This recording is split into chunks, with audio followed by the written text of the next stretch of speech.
حاولت انتحار عنزي وباقي العنزات يحاولوا انه يرجعوها عن هذا القرار الخطير.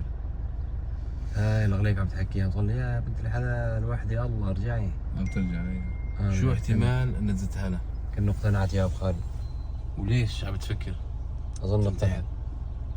لا رجعتها لي. شباب ليك قناعتها، شايفين فن الاقناع واسلوب الاقناع. لا ليك رجعت اقتنعت. لا راحت محلها. خالد نعم شو الاقناع هذا؟ خالد رجع انت. وحدي الله ارجعي انت.